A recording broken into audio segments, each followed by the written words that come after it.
call the court to order for the second regular meeting for November 2021 of the Pike County Fiscal Court.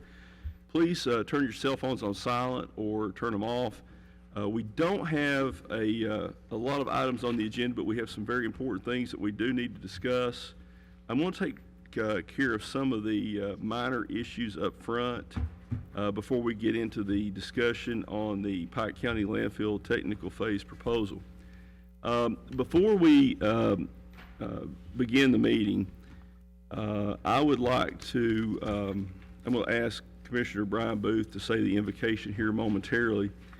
I just want to mention that Mr. Donnelly Dameron, who is the husband of former Pike County Judge Executive Donna Dameron, passed away. And also, if Brian could, is to remember Patricia McPeak, Patty McPeak. A lot of people know Patty and Jerry from Dorton. Patty was a retired school teacher. She is critically ill in the hospital at UK right now, was airlifted out yesterday, and that is my sister's mother-in-law. So at this time, I'd like to ask Commissioner Brian Booth if he would say the invocation. Dear Heavenly Father, as we come before you today, dear Lord, Lord, watch over this court, dear Heavenly Father, that everything decision that's made here today, Lord, is for the betterment of this county, dear Heavenly Father. Lord, watch over the McPeak family, dear Heavenly Father, and bless her, Lord. It's all in your hands, dear Heavenly Father. Whatever may happen, as this lady just took off life support, dear Heavenly Father, to touch her. And Lord, remember the Dameron family, dear Heavenly Father, in the days to come, dear Heavenly Father. In Jesus' name we pray. Amen. Amen. Madam Clerk, please call the roll. Jones. Present. Commissioner Robertson. Here. Commissioner Tackett. Here. Commissioner Booth. Here. We have a quorum and we are ready to proceed. And I'd like to ask Deputy Emergency Management Director Nee Jackson if he would lead us in the Pledge of Allegiance. Allegiance to the flag of the United States of America, to the republic for which it stands, one nation, under God, indivisible, with liberty and justice for all.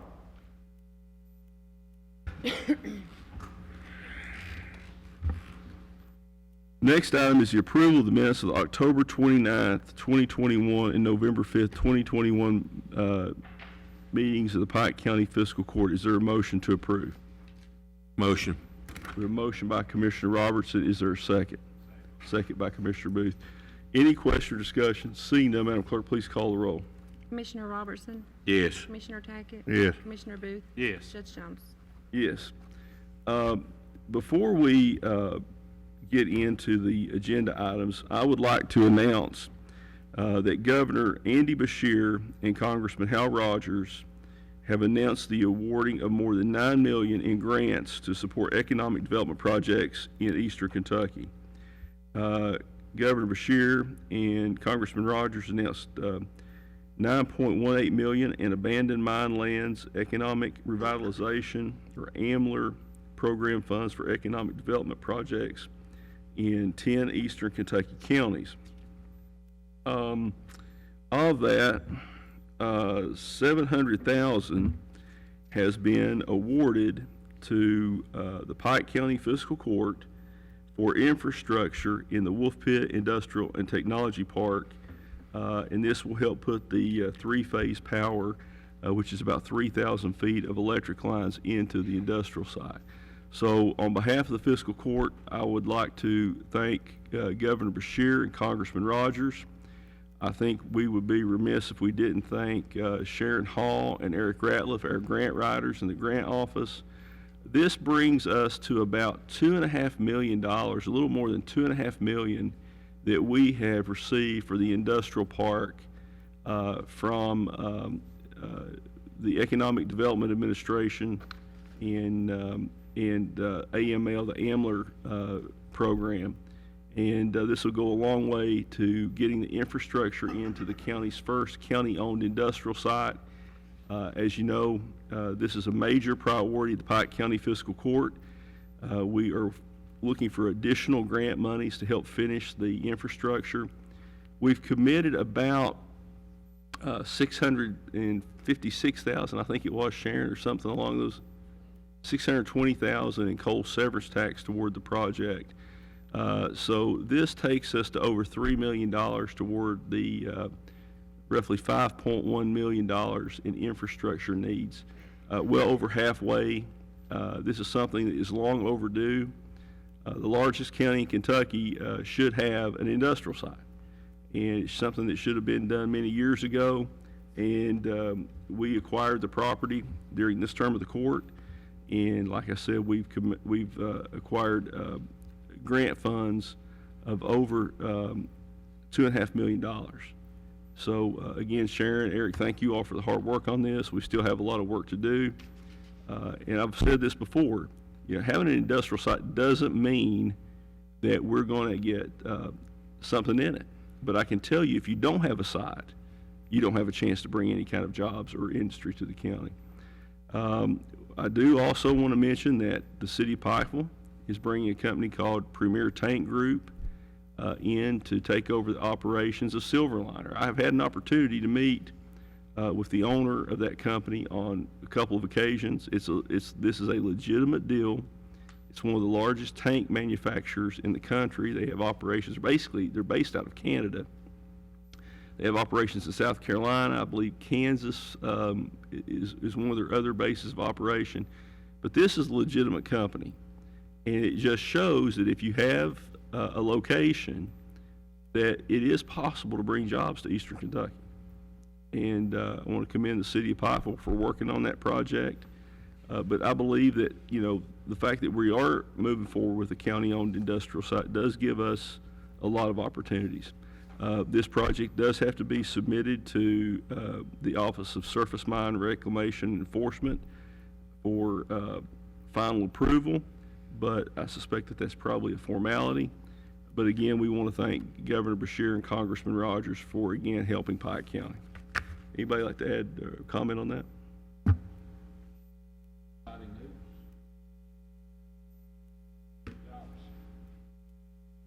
So, just briefly, this is a huge opportunity for us to have an industrial site, and it would not be possible if we weren't reaching out to other state, federal programs for assistance.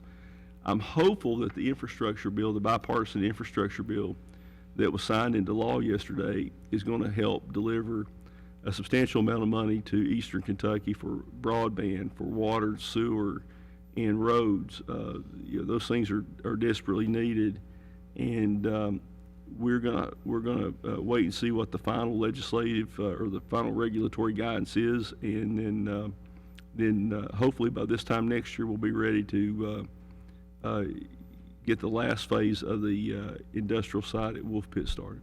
So Sharon, thank you all very much. All right. The next thing on the agenda, I'm going to move around a little bit, is the approval of a contract with the Iwork system. I'm going to yield to Judge Hickman if he would just briefly explain this. I just want to mention before we get into this that this is a software system that we currently use for our road department.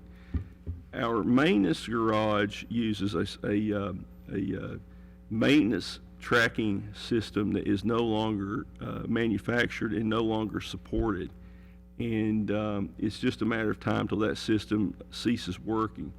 We do need another fleet management program. We've been very happy with the Iwork systems program in our road department. It's really moved our road department into the 21st century. We can track every work order. If we're doing damage or storm damage repairs that are going to be submitted to FEMA, the Iwork system allows us to track equipment hours, man hours, and it's made the road department much more efficient.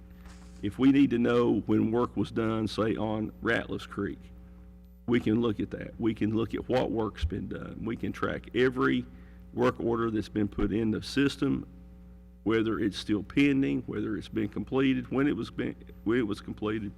And it also helps us keep track of the materials that are used, not only for accounting purposes or internal audits, but also for budgeting purposes in the next fiscal year. So, Judge Hickman, I'm going to let you go ahead and explain the situation with Iwork software. Well, Judge, you pretty much gave the basic information of what we're up against here. The dossier system in particular that the maintenance garage uses is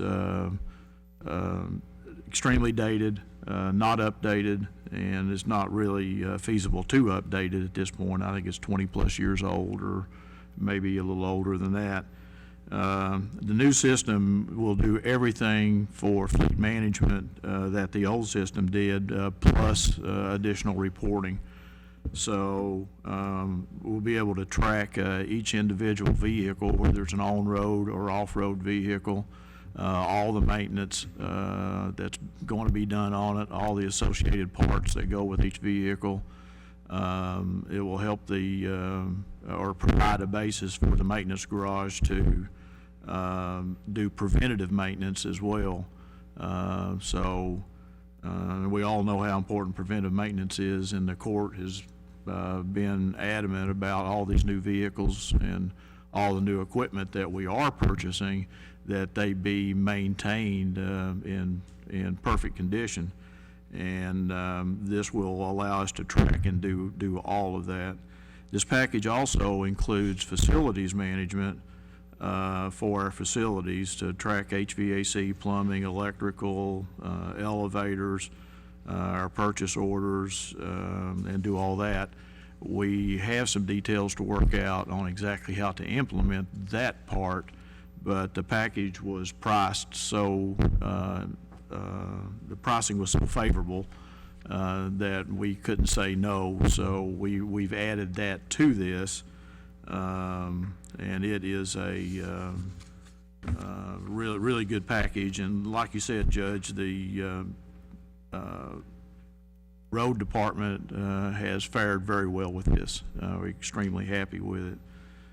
So the package consists of a one-time fee of $8,000 for the first year, and then our maintenance fees going forward will be $5,000 a year, and that is a fee that does not change.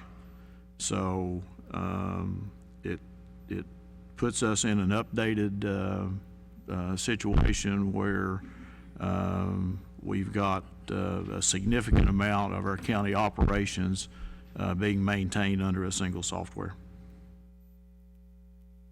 And other than the trash flow system, would there be any other software systems that we would use for fleet management or any other tracking system that we would be using? No. At this point, we would be down to those two and Fiscal soft for the finance.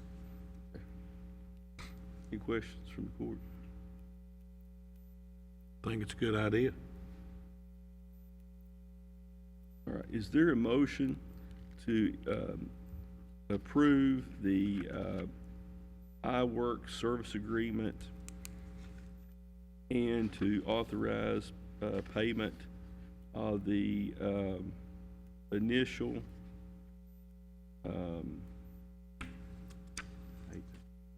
yearly, the first year contract of $8,000? Motion. We have a motion by Commissioner Robertson. Is there a second? Second by Commissioner Booth. Any other question or discussion? Seeing none, Madam Clerk, please call the roll. Commissioner Robertson, Yes. Commissioner Tackett, Yes. Commissioner Booth, Yes. Judge Jones. Yes.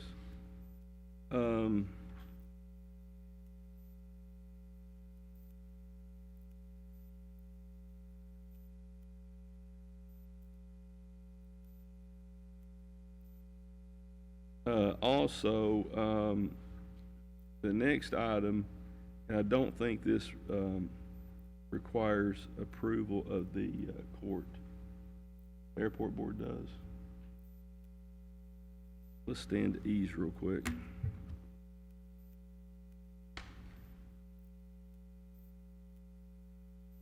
Jeannie does.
I've taken a look back at the statute to be clear.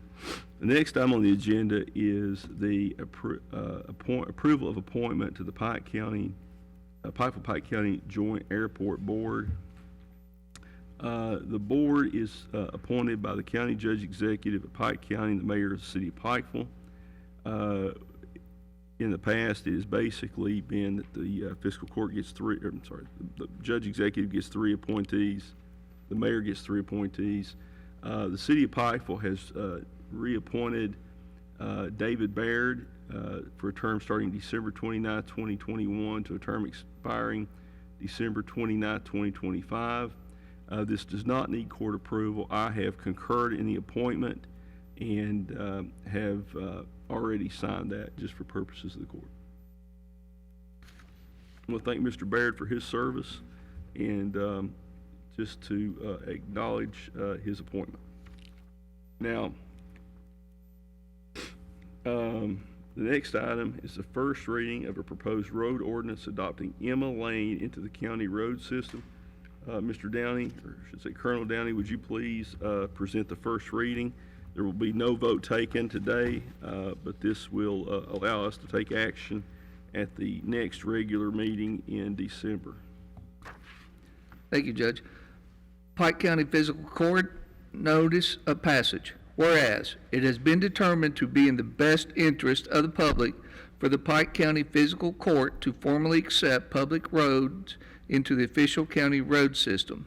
And whereas KRS 178.0101 1B defines a county road as a public road which has been accepted by the fiscal court of a county into the county road system.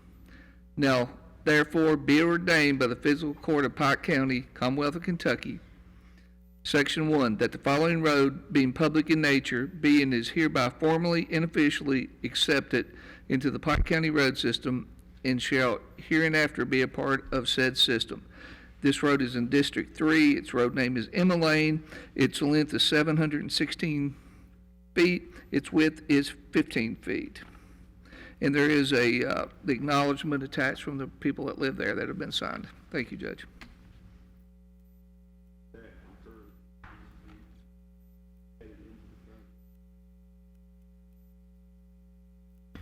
I have, Judge, and the road had been previously worked.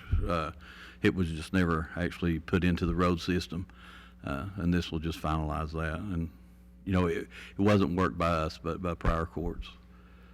And it meets all the criteria. Next on the agenda.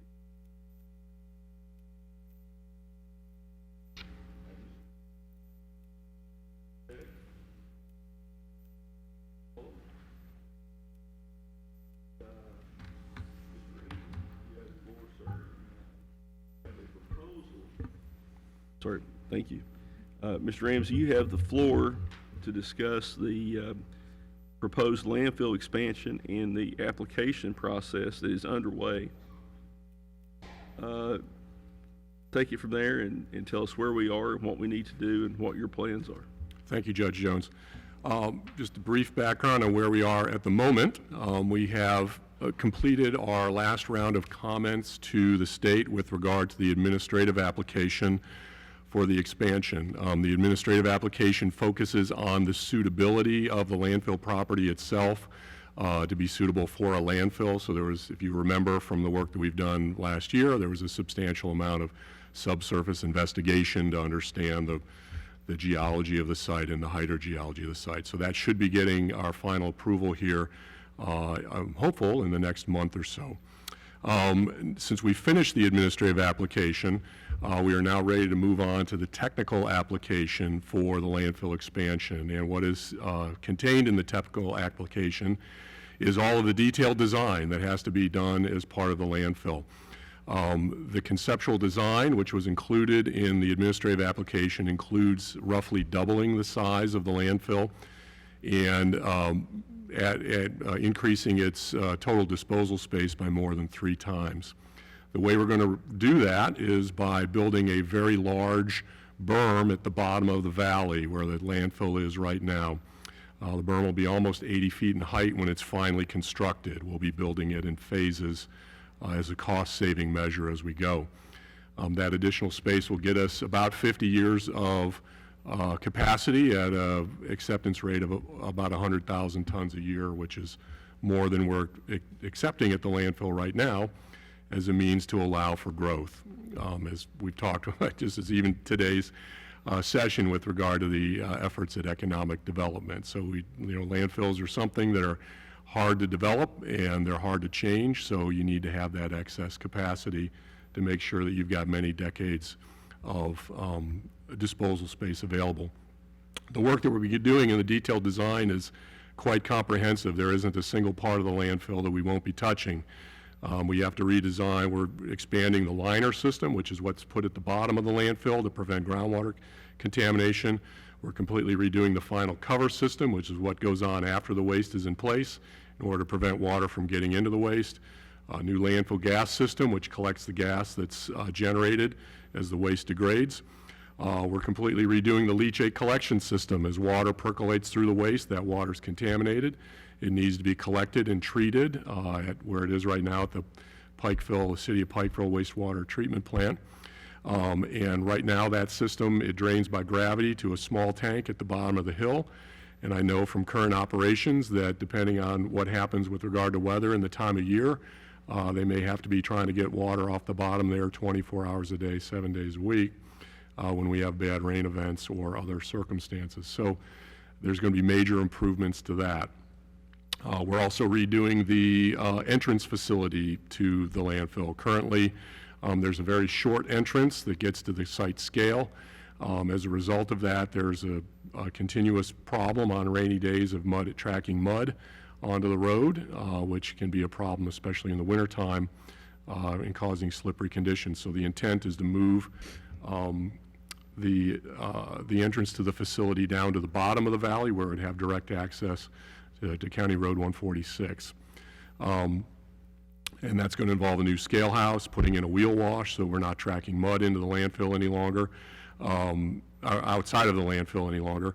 And then we'll be moving our entire leachate storage system and transfer system out of the bottom of the valley and up to where the entrance facility is so that we can get safe and regular access to it.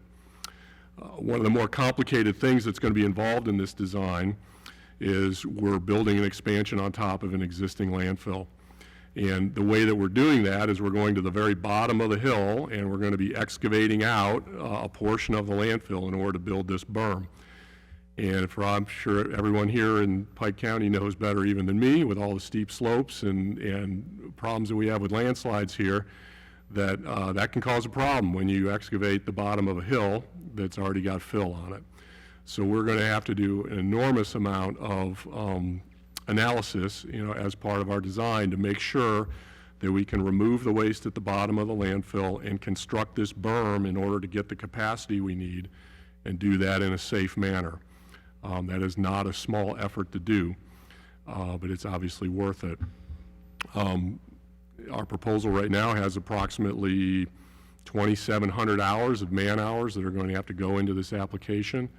When we're done, we're going to have probably 60 to 70 plan sheets, several 4-inch binders worth of applications. So we're going to have a stack of paper that's probably at least a foot tall by the time we're done as part of this application. So it's a significant amount of work with a lot of very detailed technical analysis as part of it. Because we've got, stormwater that comes to the bottom of the hill and leachate that comes to the bottom of the hill, and yet it's the bottom of the hill that we need to change in order to make the expansion work. So there's a lot of phasing involved in making sure that it works. So, one of the big challenges, obviously, is going to keep, while the expansion is under construction, you're going to have to keep the landfill running. Correct. You're going to have to run the leachate collection system, the gas flare wells, I guess. Correct. That are already there. Correct. At the same time, you're going to have to reconfigure those systems for what they're going to be used for in the future. Correct.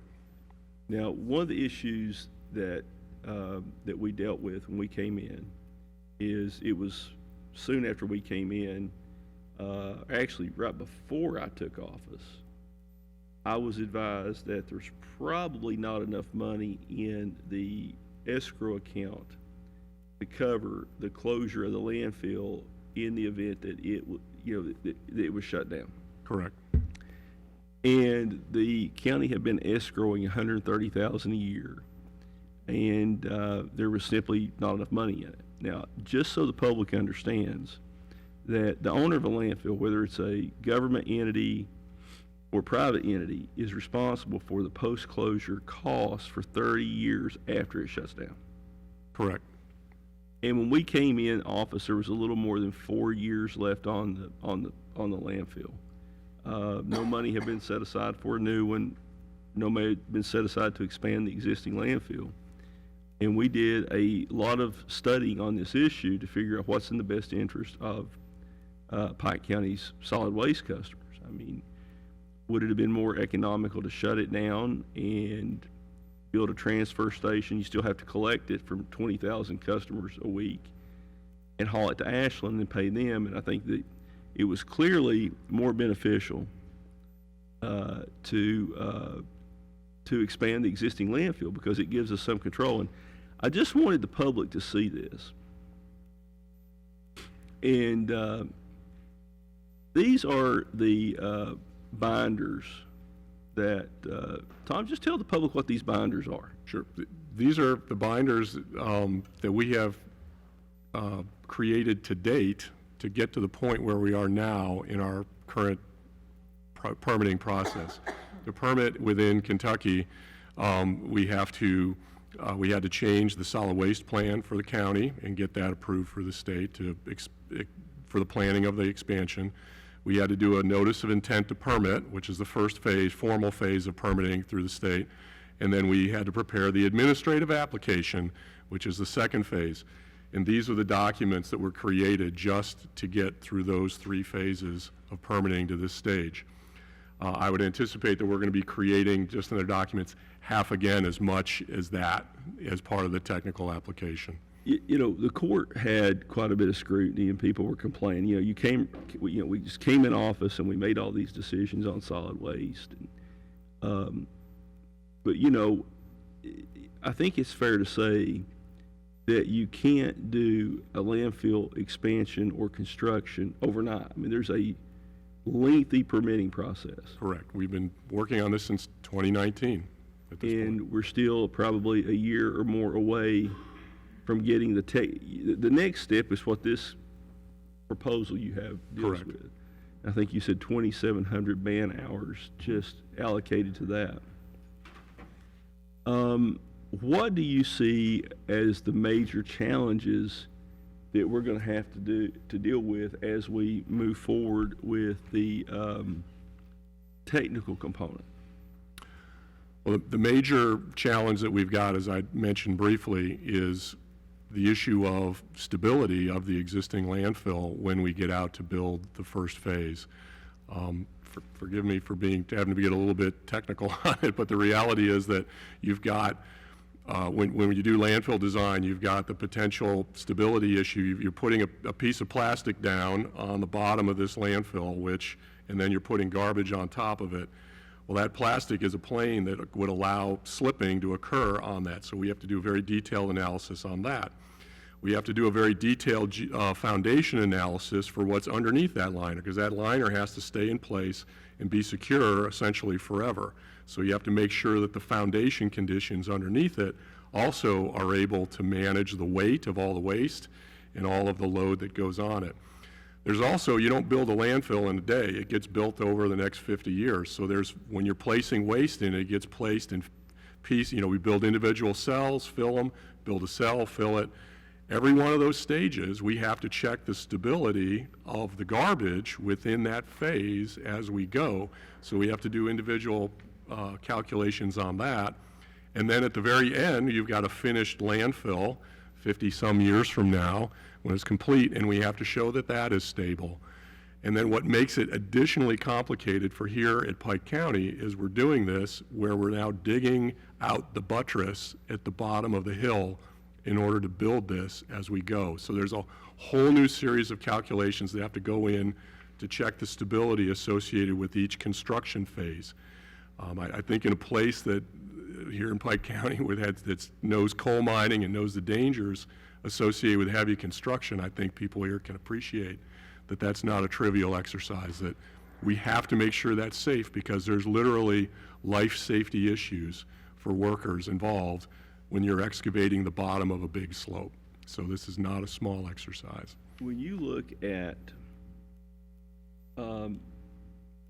where we were when this administration came in, and the fact that we're this far along in the process, obviously COVID has played a role in I guess, stretching this portion of the permitting out, but you're confident that we can get another 50 years from the existing landfill site with the proposed expansion that we are working on? Yes, that was part of the work that was done in the administrative application, where we had to have a conceptual design, so we know what the volume is we're going to get out of this, and based on the assumption that we have made of about 300 tons a day of waste receipts, which is more than the site's taking right now, that it would give you 50 years worth of disposal space.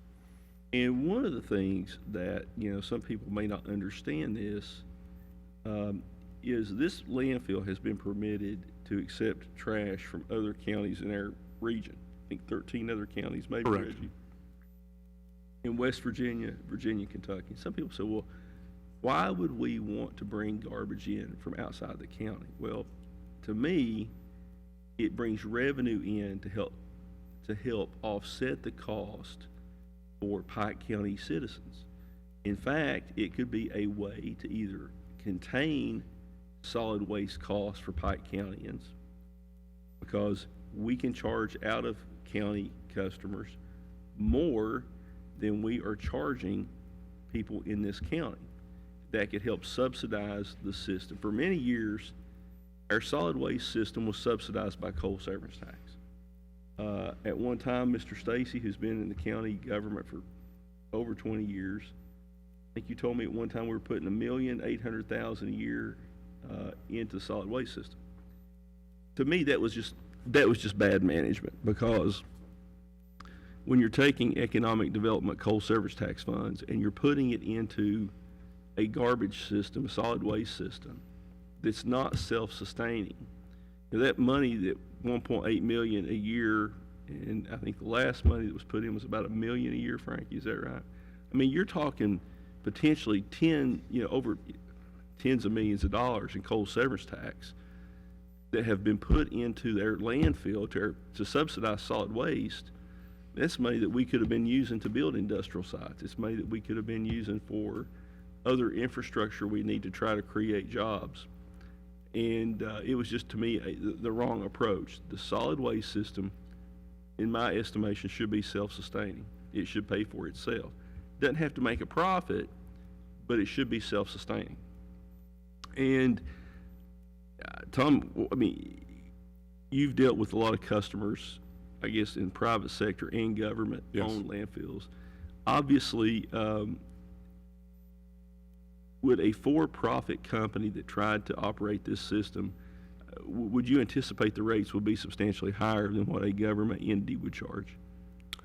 Well, the for-profit enterprises, the way that they're able to be competitive is by being regional systems. They bring in waste from multiple places, because with your current operations that you've got at the landfill right now, you could take the waste from a nearby county and not change your operations almost at all. So that revenue that comes in, yes, you have to prepare, a piece of it goes towards future construction and future closure, but the rest of it provides the subsidy you want, so yes.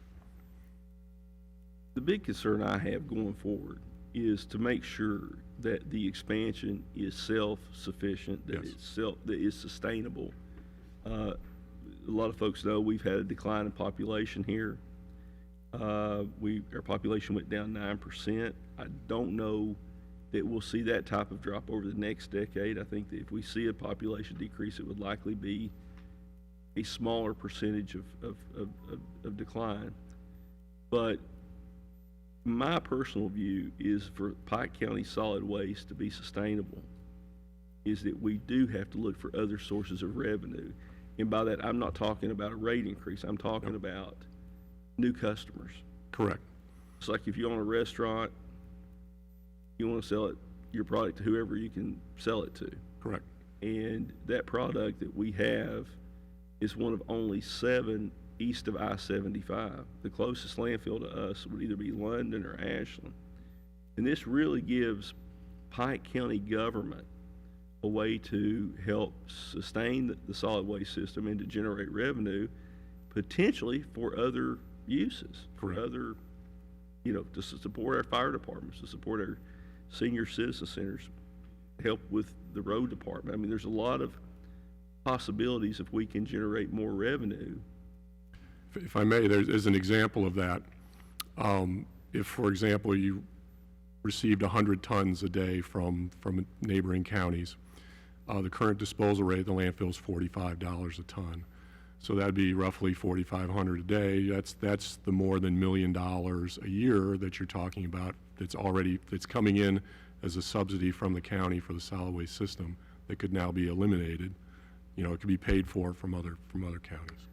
And basically, that money could be set aside to construct future sales in the landfill expansion or to buy equipment. Correct. And I see that as a way to help cut costs for Pike County solid waste customers. Right. Unfortunately, that wasn't the approach that was taken in the past, and I mean, I don't know why, but it would seem to me that there were ways that, and our landfill is over, or is close to 30 years old, the current landfill. Correct. It's just, we're doing everything we can to maximize capacity, to make sure that our compaction rates are high enough to where we can get, right now it's a race to get through the permitting, design, and construction phase for the expansion versus when the existing landfill is full. Correct. And it's going to be a fairly tight time frame. Yes, it is. And I believe, Tom, if we hadn't started on this process when we did, the Pike County landfill was doomed. There's no way we could have. I agree. You would have been faced with a closed landfill, with a lack of funding for the closure and post-closure requirements required by the state. You'd have had to construct a transfer station, which would have been at least another $1 million. You would have been looking at then putting waste on a truck and trucking it to Ashland or London. That cost alone would be about the cost that you're paying right now for disposal, and then you've still got to pay the disposal at those sites as well. So you'd be looking at a several $1 million upset to your budget every year from that point on. From our analysis and the analysis you did when we started looking at, are we better off to shut it down and haul the garbage somewhere else? I mean, I think it would be safe to say that to cover the existing problems with the shortfall in the escrow account that we inherited, to shut it down, construct a transfer station, haul 60,000 tons of trash a year to Ashland, at probably somewhere around $500 a load, actually probably more than that with the price of diesel fuel now. Yes. I think it's safe to say that the prices that our customers are paying now could easily double, if not more than double. Yes, I would agree. It's a long way to haul garbage from here to Ashland, and contract haulers are not going to do it unless they're making a profit. I can just give you a personal example with regard to that doubling. I live outside of Annapolis, Maryland. My waste goes to Virginia. I know the route because I'm in the industry. Obviously, things, I live in Maryland where it's more expensive than here, but my personal, and I have a similar system like we have here in Pike County, where I pay the county, and the county does collection and disposal for me on a regular basis. My annual disposal bill is $650 a year. How much? $650 a year. And Pike County is paying less than $300. You're getting a great deal. That's all. I think we're at $295. And that is, and part of the reason for that, it's not, yes, things are more expensive in Maryland, so there's part of it is that, But also a part of it is the fact that my waste from my house gets taken to a rail transfer station and then railed more than 100 miles to Virginia and then disposed of. And that is not cheap. So we're at $294 a year for our regular rate customers, and you're paying what? $650 a year. Over two times what we're paying here. Do you have a bag limit or any limit on how much that you can? I do not, but I have, that's for waste and then recycling. That's it. It's curbside, just like here. Except you're paying twice as much. Well, yeah, that's exactly right. Do you believe that the system that we have and what we offer is where would you put it in terms of all the customers that you have across the country in terms of cost? I mean, are we on the low end, high end, sort of in the middle? For the cost for the services that you're providing your citizens here are for a rural county is highly unusual, as I said before. Most rural counties do not provide collection.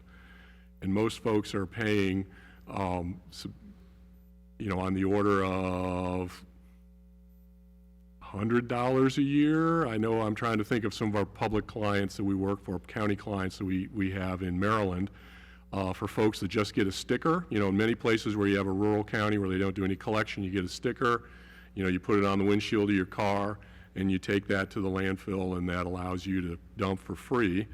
But typically the cost is about $100 a year for that sticker. That's to take it yourself. That's to take it yourself. So you're providing curbside collection for everything plus disposal for about twice that. To do that collection for everyone, the convenience for that delta between that normal sticker and the $230 that's being paid here, that's pretty remarkable, I must say. Obviously, the reason that we have mandatory collection is the system we had before didn't work. We had a system, instead of people taking it to a landfill or to a proper disposal site, they would just dump it over the hill or in the creek or any wide spot they could find. And, Governor Patton, when he was judge executive, did probably the best thing that could have been done for the county when they implemented mandatory solid waste. We've really cleaned the environment up. Mm-hmm. It's still an ongoing battle. We've tried to maintain our recycling center, and that's been a challenge through COVID, obviously. I did notice, in all fairness, that your initial estimate had increased for the technical phase. Yes, and I asked you about that. Yes. Because I don't like seeing the county pay money out when the county doesn't have to. Understand. Would you just, for the sake of the public, in the sake of transparency, explain why there has been an increase between the initial 2 years ago, the initial estimate of $275,000 and $365,000 now? I know the answer. Correct. Yeah, I'd be happy to share with that. One of the reasons the estimate went up is that we've added some work to the proposal. When we made our first initial estimate 2 years ago, we were not planning on changing the entrance facility and moving it to have direct access to the county road and off of Ford Mountain Road. Another thing that's happened is, as we've moved through the design process and now we've got this conceptual design prepared, we have now run into the reality of what it is going to take to design this large berm at the bottom of a very steep valley. And as I had mentioned before, and won't bore everybody to go through it one more time, the number of stability analyses that we have to do and the sophistication of those analyses is quite extensive. And through the different phases of construction, and also the fact that we have to be able to manage all of the environmental systems, the leachate system and the stormwater system. We're going to have the detailed design will have fairly extensive temporary measures in it so that we can manage the stormwater and the leachate while we're in the middle of construction at the bottom of the hill. And those things just came out as a result of the process of getting further along in the design. Well, I suspect that you're probably facing the same thing in your industry that we've had here, increased labor cost. Yes, Inflation is obviously a factor for many of us in business and for the county as well. Obviously, this is a much bigger project than we initially talked about with, relocating the road, designing a wash system so we can. One of the big issues that you and I talked about earlier, this has been a problem for years, is the mud and dirt tracked out onto Ford Mountain. And that's all brand new. It's all been resurfaced since we came in office. That road has been completely redone, guardrail. But when that mud's tracked out on the road and we try to wash it, it creates even more of a slippery condition. correct. And then in the wintertime, when you have freezing conditions, it really is impossible to go out and try to wash it. That road is not long enough coming off of Ford Mountain to go to the weigh station. And the weigh station is not big enough to get a tractor and trailer on it. Correct. So if we relocate the entrance to the landfill to the 194 approach Yes. away from Ford Mountain, we can have a longer paved road into the landfill to hopefully catch some of the debris, but also allow us to take larger vehicles and to construct a wash station, hopefully an automatic one that vehicles can go across, that will get the mud and debris off of the wheels and tires, undercarriage, so that it doesn't get tracked out onto a public highway. That's been a huge safety issue on Ford Mountain since the landfills. As long as I can remember, there have been complaints about that by residents who travel that road, people who travel that road to work. Do you see that as a public safety issue, a way to address that by relocating the road? Absolutely. And it's absolutely critical. And it's not just the aesthetic issue of the mud, but as you mentioned, the safety of bringing water and having to wash things down. The other thing to remember as well is that when things get busy, you end up with trucks that have to actually, there's only space in front of the current scale for one vehicle. So if you've got one vehicle on the scale and another one waiting, and then a third one comes, it actually has to stop and wait on Ford Mountain Road. And that's a safety problem as well. So by moving the entrance down to 194, we'll be able to get all of the landfill traffic off of the road immediately, and they'll be able to queue on the landfill property itself. Anybody on the court, Commissioner Robertson, Commissioner Tackett, Commissioner Booth, you have any questions on this? I just think the citizens of this county doesn't realize what we've took on here. It's a very big project, very big. I mean, as you can see on this table here.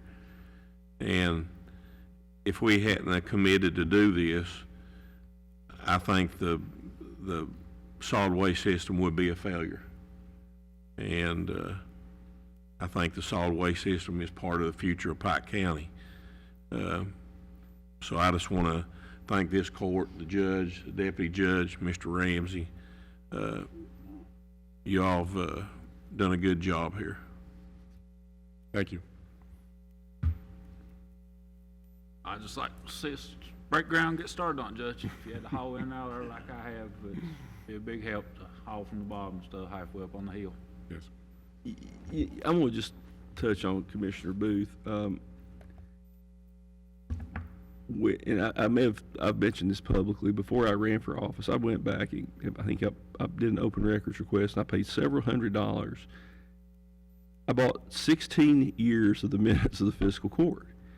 And I started reading those minutes, and there would be discussions about the landfill, but there would never be any discussions about, what was going to happen when it was full. There was never any discussions about putting money aside to do something, to build a new landfill, to expand the landfill. And Commissioner Booth, early on, obviously he's up there every day in his other job, and he said he took two pictures In the first picture, the two pictures were 6 months apart. And we're on, obviously, phase 5 of the 6 phases of the design for the current landfill. And when we saw those photographs of how fast the existing phase was being filled up, it really opened a lot of eyes to the urgency to address this. And if we had waited even a year to address this, I'm convinced that this landfill would have been full, would have been at the point of closure long before we could have constructed this expansion, permitted it, designed it, constructed it, and started operation of the expansion. And even now, we're going to be on a tight time frame, but Commissioner Booth really does owe, I mean, the court and the county owes him a lot because he caught this. He picked up on this. And if we had been led to believe that there was a longer lifespan for the existing landfill, and we had been told a different number, but when we saw those pictures, it was obvious to me, and I'm not an engineer, that we don't have this long. And then when we obviously had your company come in, one of the issues that we discovered that there was a 20-foot loss of space. Correct. When the county went from phase 4 of the landfill to phase 5, there was still about 20 feet of space left on phase 4, which Right. probably would have been 2 or 3 years Correct. of space that was lost because of a surveying error. I don't know if it was a surveying error, but the survey was off. And we are trying to reclaim some of that lost airspace, as I understand. Correct. Obviously, probably not going to get all of it back. Is that true?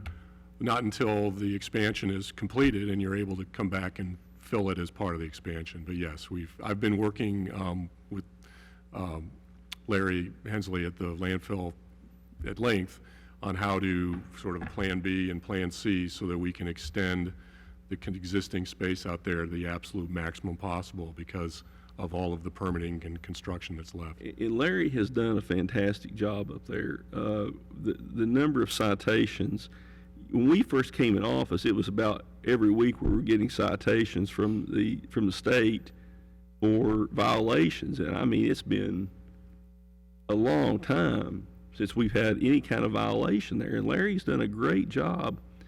And when the state inspectors come in now, it's usually just a routine inspection and we don't have to worry about being cited. And there's a lot of responsibility that goes with operating a landfill. It's a dangerous environment for our workers. It's obviously an environmental hazard to those people that work there. And there's a lot of responsibility to make sure that the material, the leachate, and any potentially toxic material doesn't escape from the landfill and enter into a waterway or seep into an aquifer. It's also been a big process to, we had to remind the public, we, as part of this administrative application, had to acquire the mineral rights Correct. to the underlying mineral. Even though there's an existing landfill there, they changed the rules that we then had to work something out with the owner of the mineral. We were able to work an agreement out with the Ross Harris Group. We are tremendously in their debt because, without that, this permitting would probably have come to a standstill. Correct, it would have. And we do need to recognize their good citizenship. We were able to work out basically a lease on some property that they already had a lease on, to where we could get the mineral conveyed to us. So this has been a huge process, and I mean, the public can see how much material just on the administrative phase. And I suspect that the technical phase will probably be as extensive. If just as a reminder for folks, I mean, the first time I had the privilege of addressing the court here was in January 2019, and at that time, there were 5 notices of violation that were outstanding, that were written and serious notices of violation that were potentially moving to consent orders with regard to the landfill. Landfill operations, anytime it rained, they were having to bring in trucks 24 hours a day, 7 days a week, trying to get leachate off of the hill. There was very little vegetation growing. The stormwater pond was filling with sediment on most sites. There has been, and I can tell you, having done this my entire career, it is not something that you just put a new coat of paint on and everything looks fresh and new again. To change a landfill operations and get it out of that level of struggle to where it is just getting routine inspections now from the state is no small amount of effort. Prior to that as well, the county was having to spend hundreds of thousands of dollars on temporary measures to address some of these violations that were going on the landfill as well. So there has just been a huge amount of improvement to the landfill. That huge amount of improvement has resulted in lower operating costs on an annual basis because you're hauling less, you're paying less in labor, you're not having to do this remedial work to fix the problems that the state is writing you up for. You know, that's all, you know, money that's being saved now that can be used for a better operation and just for the benefit of the solid waste operations overall.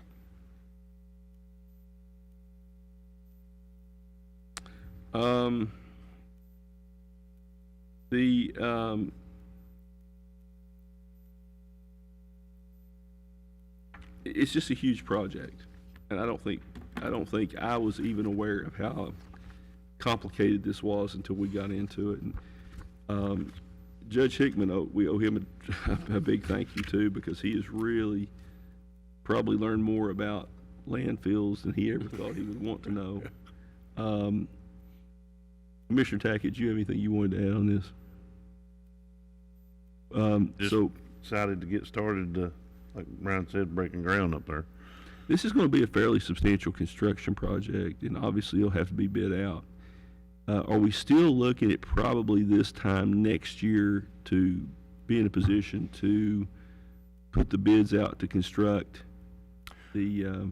That's my hope. Our schedule at this point is to have the technical application done at in the beginning of 2022, get that into the state for their review. And the review process is going to take a number of months, and like happened with the administrative application, I can assure you that we will get some comments from the state that we will have to address. That's just part of the process. No matter how perfect our application is, there's always a comment or two. And so we'll have to address that. There's a public hearing that is part of this process as well. So there's the public notice, the public hearing, and then the comment period that follows behind that. So yes, we're looking at a year-long process at least, and then we're going to be rushing in order to get our bids, the construction plans out and the bids out so that we'll be able to start construction. That's our goal, is to have a contractor in place and be ready in the spring of 2023 when the construction season's ready to go. And just again, to refresh everybody's mind, what do you foresee as the initial construction cost on the expansion? Well, our last cost estimate was about $6 million. That is that's a conceptual cost estimate based on just sort of rough orders of magnitude costs for liner construction and large earthwork projects. But I have to be honest with you, Judge, in this world of inflation that has jumped up in the last few months, I'm not sure, you know, where that's going to take us. And part of the process that we're doing with the technical application is to prepare a more detailed cost estimate on behalf of the county so that that can be better planned, and then also help with the timing of that, because the construction out here will go, you know, in several phases as well. All right. So we have the proposal in front of us with, and I assume that the cost, the $365,000 cost for the technical application process will be spread out over time. That's over the whole permitting process, yes. So there'll be, as the labor is expended, we'll be requesting payment on a monthly basis. And you had also represented earlier that your company has done quite a bit of work that's not been billed, that there's been no charge for. I think you had told us earlier about $50,000 in pro bono work or Yes, and charges that were discounted off of the invoices correct. today. If there's an interest in, I can document that if there's an interest in it.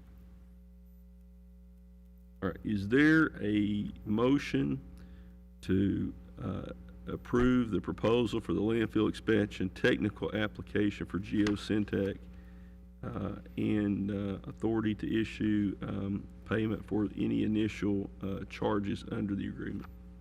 Motion. We have a motion by Commissioner Booth. Is there a second? Second. Second by Commissioner Robertson. Any other question or discussion? Seeing none, Madam Clerk, please call the roll. Commissioner Robertson, Yes. Commissioner Tackett, Yes. Commissioner Booth, Yes. Judge Jones. Yes. You have a flight to catch, sir. I Safe do. travels. Thank you. Thank you. Thank you, Tom, Donna.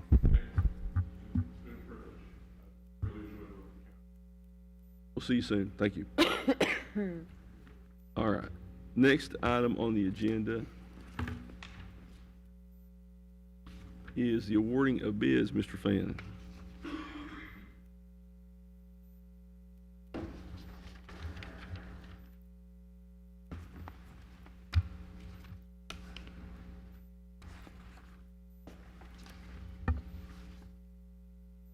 We had a bid opening on November 10th on bid number 35-2021, which was for 4 illegal dump cleanups in various locations countywide. We received 2 bids. One was from Billiter Construction of Stopover, Kentucky, and JMS Services of Phelps, Kentucky. On site number 1, Island Creek Road Dump, Billiter Construction bid $17,000. JMS Services bid $19,500. Unfortunately, both these bids were more than the funding available for this project. When that happens, KRS 45A.090 allows us to negotiate. We were able to negotiate the price down to $15,350 with Billiter Construction, which was within our funding limits. On Site 2, Kentucky 3418 Tire Dump, Billiter Construction bid $15,500, and JMS Services bid $16,900. On Site number 3, Kentucky 3418 Tire Dump number 2, Billiter Construction bid $21,000, and JMS Services bid $19,500. On Site 4, Kentucky 3418 Tire Dump number 3, Billiter Construction bid $18,000, and JMS Services bid $16,900.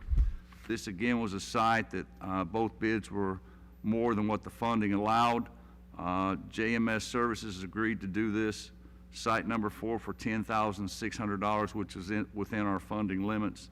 It'd be my recommendation that we award Site 1 and Site 2 to Billiter Construction, and Site 3 and Site 4 to JMS Services. Is there any question or discussion on this? You know, Greg, it's just a shame that we're having to spend this kind of money to clean up illegal dumps, tires, garbage.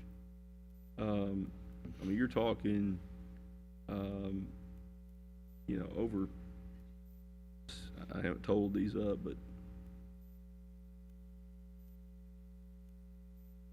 you know, close to $70,000 on dump cleanup, and it's really just preposterous that this persists even when we have state-of-the-art solid waste system. Well, Judge, that's another thing. The people out here in this county, if they see them dumping, please try to get us a license number, picture. Bring it to us. We'll prosecute these people that does this.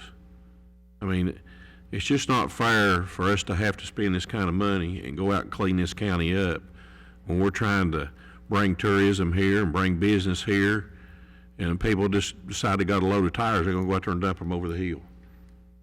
You know, it's sort of like Pete Runyon and the group that's been working on cleaning up the Tug Fork. They've taken over 4,000 tires out of the river just in the Williamson, South Williamson area. 4,000 tires. And Commissioner Booth was over there the last time. It was over 1,000. And it's a huge problem. I mean, you can drive anywhere you can see the river, you're going to see tires in it. And huge impediment to trying to bring new business to Eastern Kentucky, to try to, you just don't see this anywhere else. I mean, you drive to Tennessee, it's clean. You drive through Virginia, it's clean. And for some reason, people here just think that it's okay to throw garbage or tires or whatever out. And Commissioner Robertson, I agree with you. If people will get us photographs with a license or picture of somebody's doing this, we will get it to the county attorney and our solid waste enforcement officer, and we will prosecute these people. Anybody else have anything on this? I think we're very fortunate to be able to obtain grants for a lot of this cleanup. I think until we actually change the mindset of the citizens, and I'm not sure if you do that through programs in the schools or not, but I think maybe be less, but this stuff's going to continue until the mindset is changed to the citizens, where they're able to take a little pride in their county and not be able to do these types of dumps. Well, Greg, it's like this, if we could catch a few of these people and make them pay to clean up one of these dumps, it'll change their mindset, I'll guarantee you. You know, if we find out somebody's doing this, the county not only can prosecute them, but we could sue them for creating a nuisance and stick them with one of these bills. I think that will be an eye-opener. Mm-hmm. So, Mr. King, you'd like to ask? Yeah, we absolutely can, but we need help from citizens in the county prosecuting these cases. You know, a lot of times we'll find a name on an envelope, or somebody will claim they saw somebody driving up the road, but it's real hard to prove who's really doing this. You find one envelope in a massive dump, but if we can get witnesses from the community that'll come out and say, you know, I know it was John Smith or Jane Doe or whoever it was, and we've got eyewitnesses, that really gives my office the teeth to be able to prosecute these things and bring about some change. As the judge said, not only can we press criminal charges, but we can also file a civil suit on behalf of the county to have this cleaned up at somebody else's expense. And like anything else, if we can get the attention of a few folks to do this, I think that'll be a deterrent, and we'll see less of it going forward, but we really need everybody's help to try to bring this about. You know, we've never done this before, and I may get Colonel Downey and Mr. King to look at this. Next year, maybe in the budget, we set aside $10,000 or $15,000 as a reward program. You report somebody, and it leads to a successful conviction. You provide photographs, and you get us the proof. You come forward, be willing to testify. Maybe we created a reward program. You know, that would allow us to to go after some of the more serious offenders. Allow us to make sure that we've got the evidence to prosecute these people. And I think if you make an example out of a handful of these folks that are doing this, that it might stop a whole bunch of them. I agree. I mean, the commissioners have worked so hard on this trail system. The initial cleanup at the Flatwoods Trailhead, and a lot of progress has been made up there. How many bags of garbage was it? Jason, It's 30, in the spring it's 30, I think it's 3,800 pound one at Chuck. I mean, About 3,800 pound of garbage, and then this fall, I think it may have been maybe 250 pound. And a lot of it is probably old that we just missed because it was a little greener and, it started turning green stuff. And but there's something wrong with people who think that they can go up in, the hills and just throw that. I mean, 3,800 pounds of garbage is a lot of garbage. yeah, but you'll be surprised, Judge, that a lot of people that is riding up there right now, most of them has got garbage bags on the back of their side-by-sides, and they do use it. I've noticed back there, going back and checking on the works being done and stuff, you'll run into people if you pull up to a wide spot and there's something, they'll be off their buggy or picking it up and putting it in their own trash can. I mean, it's changed a lot up there from day one to now. And from when we picked it up the first time and the second time, it was a big difference. You didn't see it laying everywhere. It's done some good. A lot of these dumps, in my opinion, you run into, you pay somebody to clean out a building for you, and then the next thing you know, it's on a strip job somewhere. Because they don't want to pay the $45 a ton to dump it. Right. And people say, well, why do we have to pay for that? Because there's a cost. I mean, it fills the landfill up. I mean, there's a cost to dispose of it for the county. They And, go to the dump stations, Robson Creek, Belcher. but $45 a ton of garbage is a lot of garbage. So, Yeah. I mean, all right, is there a motion to award bid number 35, 2021 as follows? Sites 1 at Island Creek, Site 2 at Kentucky 3418, to Billiter Construction, one for negotiated price of $15,350, the other for $15,500, in Site 3, which is Kentucky 3418 Tire Dump Number 2, and Kentucky 3418 Tire Dump Number 3, to JMS Services for $19,500 and $10,600 respectively. Motion. We have a motion by Commissioner Tackett. Is there a second? Second by Commissioner Booth. Any other question or discussion? Seeing none, Madam Clerk, please call the roll. Commissioner Robertson? Yes. Commissioner Tackett? Yes. Commissioner Booth? Yes. Judge Jones? Yes. Thank you. Mr. Little, come on up, sir.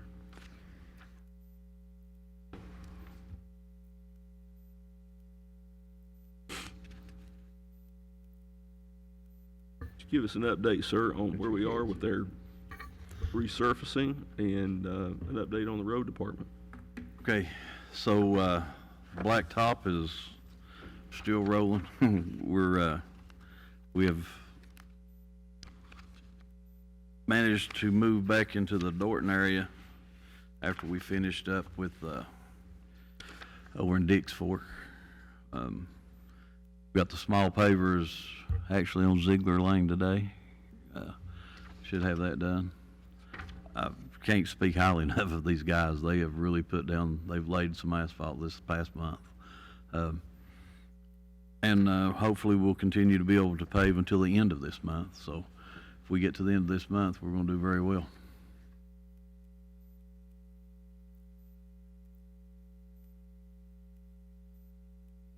And they're working some late hours to get it down too. Yeah, I was out with them last night till about 9. We wasn't paving that long, but it's the work after, servicing the machines and trying to prep the roads, the next road for blacktop for this morning. So, That looks good. That look good. yeah, So we've got till the 30th of this month to, well, I mean, as long as the weather cooperates, yeah. okay. We gotta start getting ready for snow for long. That's what I'm saying, it's mostly, this is kind of a weather issue now. As long as we can keep those 40-degree days, we'll be okay to pave. Here's the numbers. Since May of 2021, a little bit back into the last fiscal year, we have spent $2,823,765.05 on asphalt, and we have paved 65.35 miles. So by the time this fiscal year's over, and we still have some projects to do, we're going to be well over 70 miles of paving just this year. I mean, just for clarification, and the only reason this doesn't show it is before she runs this data, this is, we wait on the invoices. So this is actual amounts that we have paid invoices. We have enough out right now to be paid that would get us into the 70 mile now, that we've laid. So, I mean, we wait until, before this is generated, we wait until the invoices has been in and run through before we put it down as factual. So you're saying we're probably well over the 70 mile? Well, we're right at 70 mile today. Right now today, we're at 70 mile.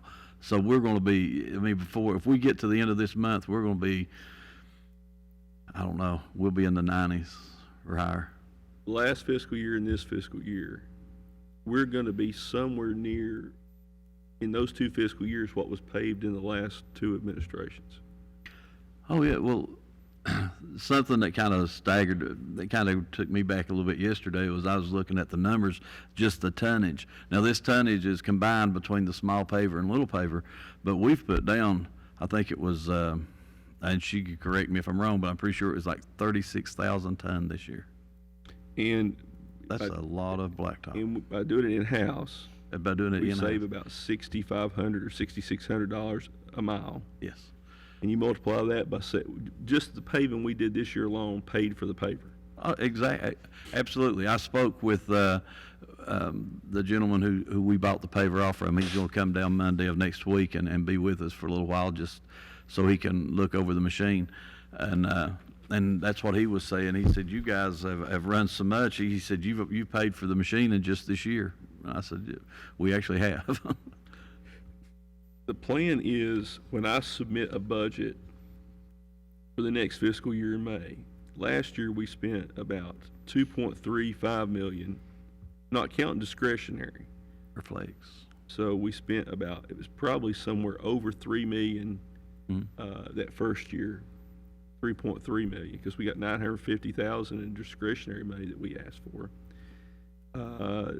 You're over close to $3.5 million in that first year. Yes. First full year. We were this year is going to be over $3 million, and next year the plan is to do at least $3 million. So this court have spent in 4 years well over $10 million on blacktop. And the only reason we've been able to do that without any tax increases is because we've been efficient and we've managed our resources, and that is a huge, huge investment in the infrastructure.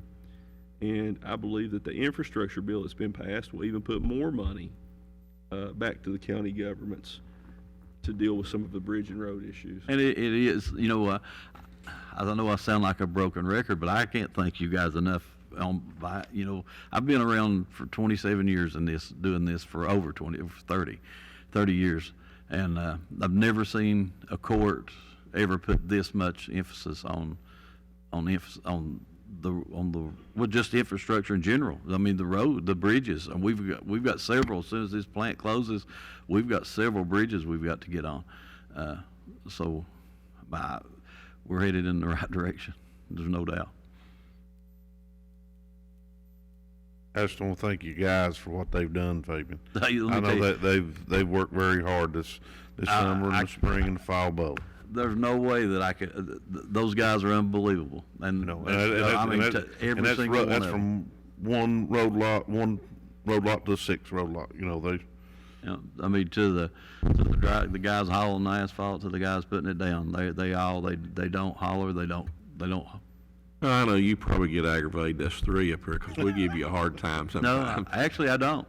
I don't. Aggravated with you. Who, us? But you come through, you get it done for us, and that's the main thing, and that's what the citizens of this county deserve. So, I just ask the citizens of Pike County just to be patient with us. Yeah, because we've got a lot more to do, blacktop. So I mean, it's just going to take time, and you can't do them all in one day. That's right. You gotta you start somewhere and End somewhere. That's what I've always said. There's got to be a starting point and an ending point. every time I've ever tried to explain to somebody, I said, well, you start out and come in or start in and come out. Well, whichever way you do, they say the other direction. So I said, we just got to start somewhere, and we kind of work together with this of picking the roads and getting the people's roads fixed. I had somebody actually tell me they drove up my road to see if it had been paved, Yeah, and it hasn't been. I was with you. You were with me when I it was was. asked, or told me that. And what we've tried to do is prioritize the worst roads first. Because a lot of times, if you can get the worst ones, take care of the worst sections on it, you may save yourself from having to pave an entire road. Mhm. You take care of the worst sections first. Sometimes that means paving an entire road.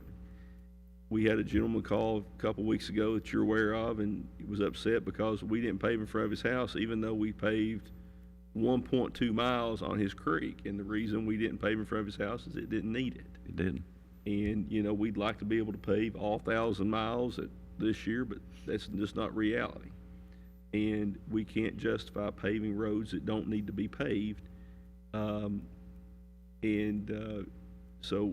we do ask Commissioner Tackett's right. People need to be patient. There are always everybody thinks that, and a lot of these roads do need to be repaved. But we have some that are literally impassable with huge potholes. They've been patched over time, and there's only so much patching you can do before it's got to be resurfaced. Because you start patching patches. I mean, you're patching over patches, you know, and when it gets to that point, you're almost better off just to return that road to gravel if you cannot resurface it. Because it's just not cost effective to keep going back, sending men back, doing the same work year after year. And a lot of these roads were paved when asphalt was $35 a ton, and the county was getting $10 or $12 million a year in severance tax. Exactly. Those days are over with. Asphalt's now $90 a ton or more. And one more thing while it's on my mind, I'd like to thank these guys, because one thing they're letting me put this asphalt down to where it is going to stay. You know, before in the past it was kind of joke. You know, it was called election blacktop. I don't know if you all ever heard that term or not, but but you know, these guys, we're putting down a good 1.5 inches. See-through blacktop. It was so thin you could see through it. You could. Well, after the first plow of the wintertime, you'd rip the middle of it out. And that's one of the reasons that on the roads that are more heavily traveled, we are using tack oil. We are. Because these roads, it's a huge investment of taxpayer money in the roads that are, have coal hauls or they're heavily traveled. We are doing tack oil to make sure they last longer. And we are trying our best to make it to where they will last, where it's not just a year or two, to where, maybe these will last 10 years before they need a resurfacing.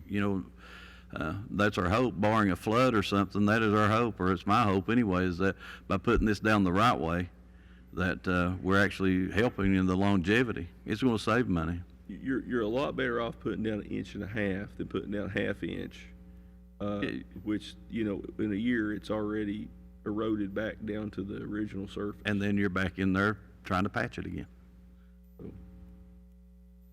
I want to thank you, Judge, for being patient with me about Allen Creek Road. I've got to get on my commissioner, but, But a lot of your neighbors up there have got blacktop in the last 2 years. So, they really needed it. Raised Branch needed it. Sleepy Hollow. Sleepy never been Hollow. Paved. Road Court. Road Creek, the lane we built the bridge. So we've done quite well up there. Yeah. And the state road got paved. So, when I say that jokingly, there are people that hold us to a different standard, and wherever the road's at, we're going to make sure the worst is taken care of first, and then, continue this resurfacing program. Ready for mine? Yes, sir. They've done a lot of good paving over my area, and it really looks good and stuff and all, but I'm thinking about winter. What about the salt bin we discussed putting on Johns Creek over at Ford Mountain? Mr. Fannin he had just sent us an email this week about some cost some prices on that. I'd ask him to go back because the dome that it's just got fabric stretched over top of the trusses, and I just don't think that's going to, as far as longevity, I just don't think that will work. They give like a 20-year warranty on that fabric, but if it's tore, it don't matter if somebody throws something into it. Once it's tore, then your salt's in there getting wet. So I'd asked him to go back and get us a price for a different type roof structure. Okay, well, see, I hadn't checked it. I don't, okay. I think that's going to be a great help if we can. Oh, it really will. The county has needed that for years, and Mr. Booth knows that just as well as I do. We needed somewhere centrally where we could store salt, so if we get in a bind in the winter, we can just all run to it, and not have to. I think that'd be a big help, well, not only to me and Johns Creek, in Kemper area, but for Ronnie and Coon Creek area and stuff. It will be for the entire county. The entire county can use all that. If you run out, what we saw this past winter, certain areas of the county didn't really get that bad. Right. Others did. Yeah. But then, what I found too, since I've been in this position is, we have an agreement with the state to where if we run low, we can purchase off the state. But the thing is once the state runs low too, they're gonna limit what they will let And you it's have. just, it's knocking on their door too, winter's We got blacktop to look. knocking, and, you know, that's something that we need to be looking at pretty soon, just, Yeah, ain't getting that. yeah, I agree. I I don't do know if agree. we can get it done this You winter.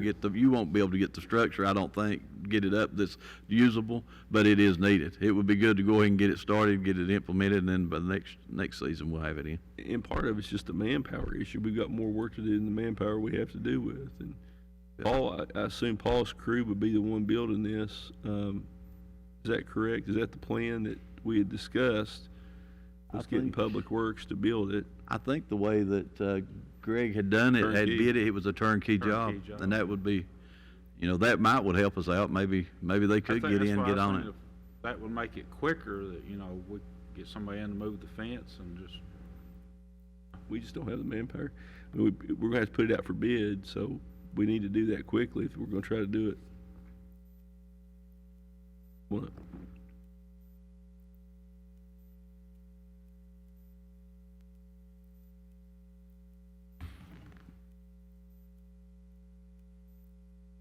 I don't have those numbers in front of me, but there is a company called Bulk Storage Incorporated that's on the Kentucky Master Agreement. They're actually located in Illinois, and they do this stuff all over the country. Some of their turnkey buildings are on state contract, and some of them aren't. They have a dome type with a stretch material over it. Fabian wasn't in favor of that, I don't think. That was with 10-foot high concrete prefab walls that are a foot thick, and then the dome on top of it with I think it's a 30-foot door to allow back end to dump. That was in the $150,000 range. It was a storage of 1,100 ton. I think it was 51 inch across in diameter. I also got a price. They built I guess it's a geometrical type roof dome with wood and shingles, and I think that was in the $170,000 price range. I haven't worked on that as much as I can, but I'm just wondering if Well, I mean, I maybe just we have a wonder- contractor that pours the 10-foot wall, and maybe just put like a metal building on top of that 10-foot wall. I don't know how the, I mean, why couldn't you just pour a slab, put the walls on it, build it big enough, and then put some kind of slope metal roof or something on it? To where you could do that, to me, a lot cheaper than $170,000. well, you need your 10-foot concrete walls so that the, salt can kind of pack against them walls, but then when you're talking about a building tall enough to be able to back a truck in and dump, I mean, you need another 20-plus feet on top of the concrete wall. So I don't know if there might be a design that one of the local, metal building companies might be able to place on top of a 10-foot concrete wall or not. I'd like to explore those options. I mean, you're talking $150,000, $170,000 is a lot of money. It is. And this is if, and I don't have it, I can't do it, but if I had the time for the men, I could help build that also. I mean, because we can pour those walls. We can pour those 12-foot walls. you could just get the front high enough to dump in front of it and then push it back in it. Mm-hmm. So the loader would go in it. Yeah. But I don't know about a metal roof with that salt. Aluminum, would it need aluminum? You probably put a barrier or something between it or something. We've not had, so far, I've not experienced us having any problems out of that, Commissioner. Okay. You could go to the Robinson Creek one. That metal underneath is exposed and it still looks brand new. I don't see that it has caused it to deteriorate any faster Well, than what it normally that's an would. option there. Yeah. And you could do that. It would be cheaper, but then, then we get into when we're gonna do it. Paul's just like I am. We're fighting for every hour we can get. I could put it out to a local contract, just put a bid out locally and see Right. if somebody. That probably would be the the option. design. Right, now UMG has a building up there that they have used for years and years, and it's more or less like that. It has the concrete walls with like a metal building and a 30-foot door on the front of it. And I know it's been there for years and years. I don't know if they've had problems out of it or not, but we might be able to ask some questions there. Yeah, from experience, I just know, and I'm sure Commissioner Booth would back me up, so whatever we do, once we come up from the initial concrete wall, whatever we do from there up, really has to be pretty substantial, just because you're going to, somewhere along the line, you're going to get someone in there pushing up salt, and they're going to push too much and get it, again, that's why I was against the fabric, because as soon as you push too much salt back against there, you're going to rip and blow through that fabric, you know. And it will happen. There's always someone will get in there in a hurry and push. It's gotta be stable because of the pressure it's gonna have Yeah. to put on the inside of the walls. Exactly right. Plus Yeah. the risk of a truck hitting it or, Yeah. you know. Because, I mean, it's the same thing. I wouldn't want to go in there and spend good money after bad, throw something up and it not last. You could go 10-foot walls and go long. Keep pushing it back a little now. I'd look at something like that and just put it out to a local bidder and just see what your price is. Yeah, because I think I've talked to Paul back there too. I mean, we've got enough room up there. If we use that corner, we can just let the trucks come in like you're coming into the maintenance garage now, and then just back straight down and back straight into the salt barn. If we can, if we can put it there. For the dome-style building that, with 1,100 ton capacity, which is what Fabian said is about the type of capacity we needed. I think it was just 51 feet wide is all it was. It was 51 feet, across a round building. If we put a longer building, it still wouldn't be any wider than 51 feet, I wouldn't think. So we have that kind of room there, don't we, Fabian? We do have, yeah. Yeah, we've got enough that we could use that. It's just something else to know that we talked about. Well, I'll tell you then, I'll get with Greg and him and I'll work on it, and maybe by the next court meeting, we can come up with maybe some kind of a better plan. Because you got winter months coming on, some local contractor might jump all over it to, Yeah. maybe by February, we could be using it. Yeah. How about, our Peterbilt trucks, the blades? Well, that hurts me, but I'm getting ready to have to give one up because I've been running those for blacktop. But yeah, I talked to Darren yesterday, and they're gonna take one. I think the week after Thanksgiving, take it down to have it fitted for the blade. That way, because it said they really. I think the way I took it, they don't exactly know what they do or what they have to do to get these blades mounted or what they have to have. So they need this first truck just to kind of use it as a template. By the way, Judge, on those Peterbilt dump trucks, driver said those are outstanding trucks. We should have bought 5. Right. Oh, we might have got 6. Well, they all had 5. Well, we can next year. Okay. Budget. All right. Mr. Little. Moving on to, let's start trying to put a plan together to get a drawing or something we can put out for bid. I'll work on that. Thank you, Judge. All right, thank you. Next up is the Pike County Road Department completed work orders and scheduled work orders. Are there any changes or additions that need to be added to this?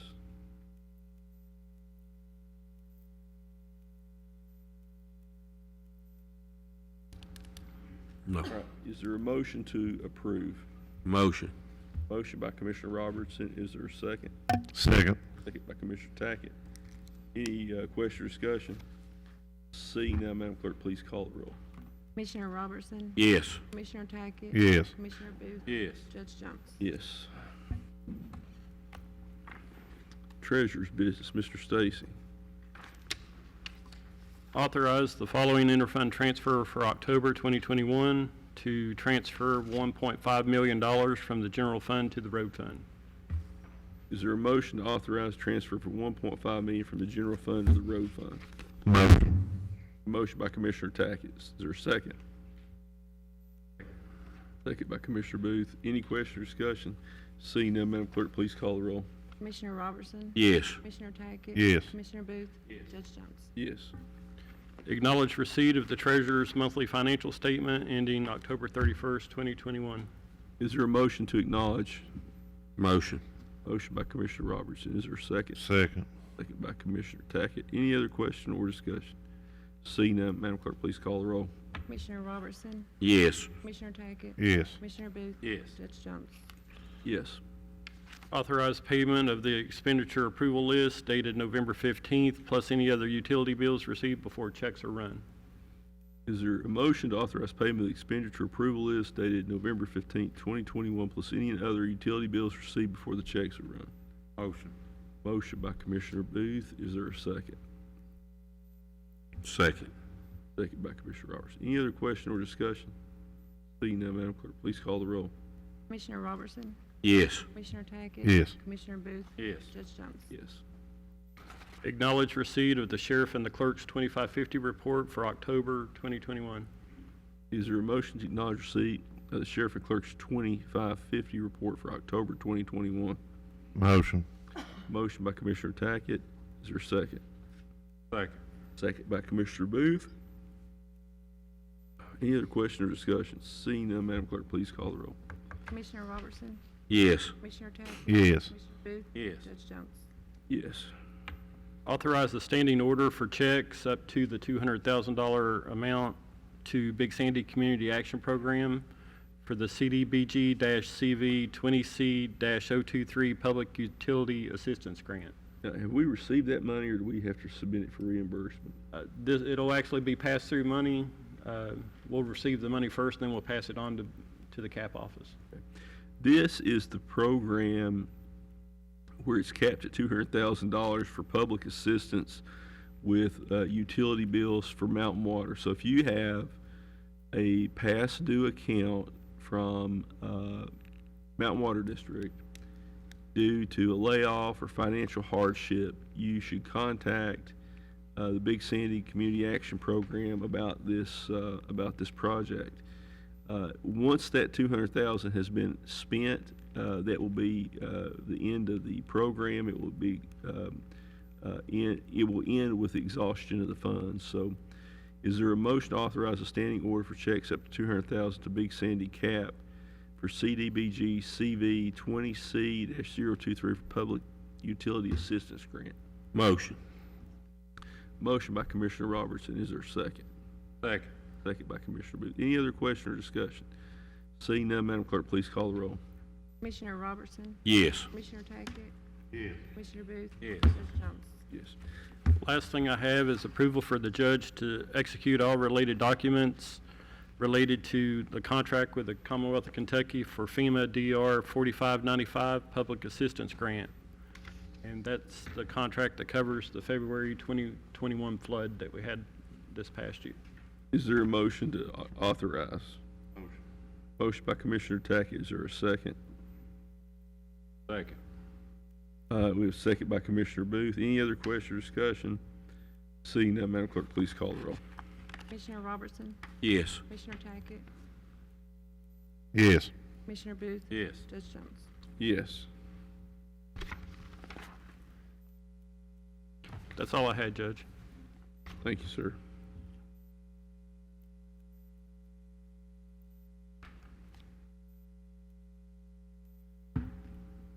Frankie, this is signed. Let me give you the original back.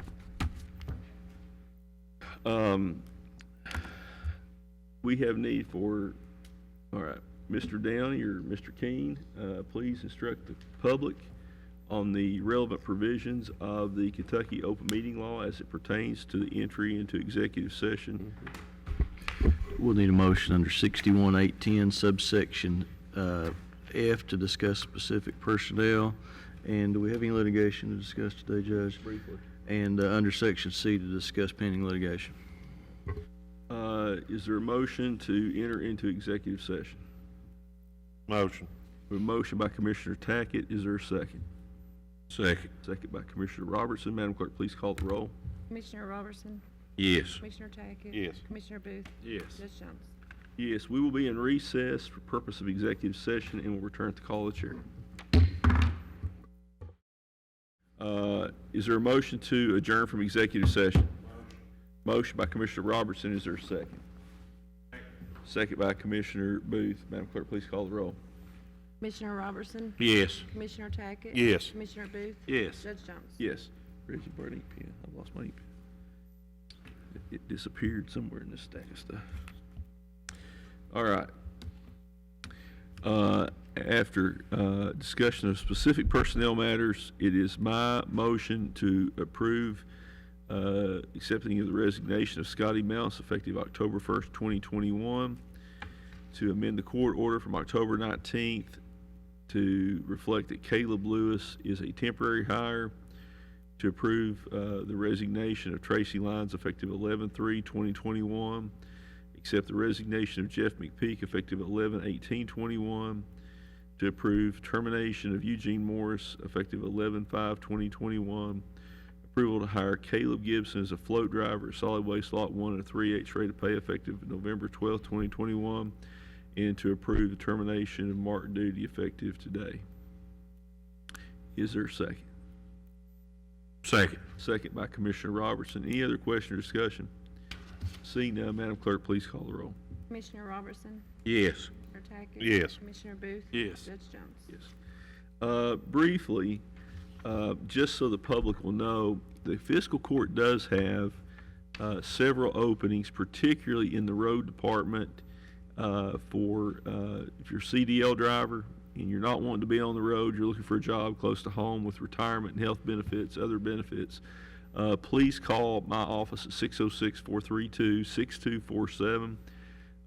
There are jobs available and we are hiring. So if you're interested in working in the road department or solid waste, feel free to give us a call.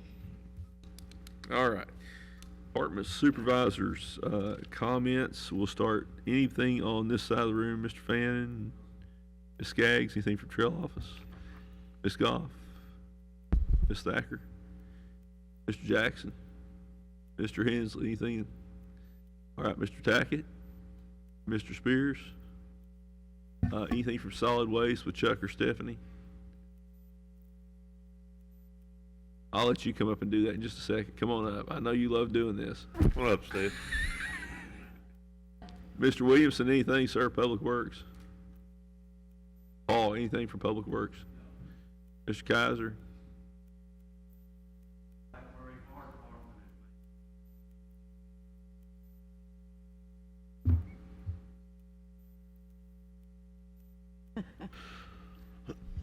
Hear that?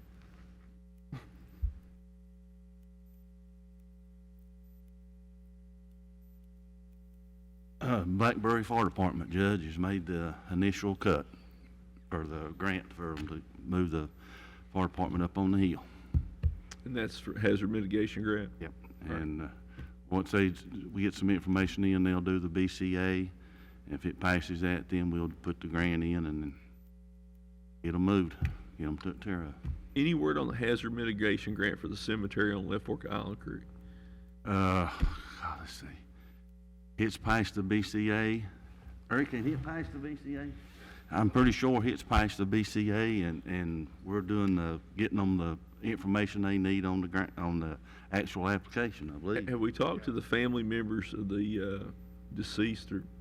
Right now, Judge, we're finalizing the application. We're going back and forth with Kentucky Emergency Management, just finalizing it due the 1st of December, which we'll have it done way before then, but we'll have it submitted. All right. All right. Just keep me up to date on that, okay? All right. Mr. Maynard, anything from personnel? Colonel Downey, anything from Assistant County Attorney's position? No, Judge. Colonel Downey, you did a great job speaking at the Veterans Day. You were as a keynote speaker at the Veterans Day event the city and Pikeville Elementary School put on. And to the veterans here in the crowd, Mr. Stacy and Mr. Maynard, yourself, I'm not sure how many other veterans we have here, but we appreciate your service and your commitment to our country, and it's very much appreciated. Just wanted to mention that. Ms. Clevenger, come on up and you can just briefly tell us about our solid waste schedule for Thanksgiving. Ms. Vanover, you have anything while they're making their way up? Sharon, did I call on you earlier? Anything else?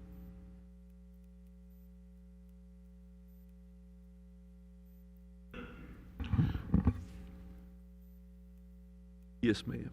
Please proceed.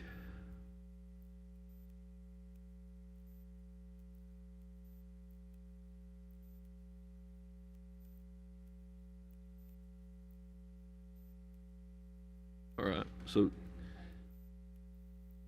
Your radio on, your mic. No, we couldn't hear you. That's- Okay. We have a schedule of where the dumpsters will be placed next week for Thanksgiving, Thursday and Friday. It'll be in the newspaper on our Facebook page. It's the same locations that it was last year. we've eliminated most of the holiday pickup issues but typically Thanksgiving, given the fact it's Thursday and Friday, and then Christmas Day, those are ones that are a little bit harder to work out. But if you have a question about this, they can go to the Pike County Solid Waste Facebook page. Is that correct? Yes, it'll be in the newspaper All right. and on Pike And- TV. Yeah, all right. Pike TV. All right. Mr. Morley, anything else, sir? That's it. Thank you all very much. Commissioner Tackett, anything, sir? Yeah, Judge, I got a call the other day, and I don't know if it's still going around out in the county, but a lady called me and they'd waited on an ambulance for an hour and a half, pick a loved one up. And I know we hadn't had no conversation on this in a while, and I know it's nothing that we can do personally before we're set with what they've got to do it with, the ambulance service. It's a huge problem, and there was an article in the Herald Leader a week or so ago about response times. McGoffin County was one county that was featured. Maybe Floyd County, because of the delay in getting ambulances to scenes. And part of it's a staffing issue. We are working with Big Sandy Community Technical College to try to create an EMTA program. We feel optimistic about that, but you can't just start these programs up that quickly. One of the issues that the ambulance providers have in hiring and retaining paramedics and EMTs is that they're in competition with hospitals. Hospitals are snatching up all the paramedics out there. They're hiring EMTs, and it's a huge, huge problem. And one of the issues that I learned, I didn't really realize this, is that the cost to get a paramedic license is about the same as getting an RN license, except that an RN pays substantially more starting out. And it's really created a problem with trying to produce paramedics. And Doug Tackett probably knows this as well as anyone. Doug, you want to comment on this? Doug has not only been in the ambulance business, he's intimately familiar with this problem, and Doug can shed some light on that probably as well as anyone.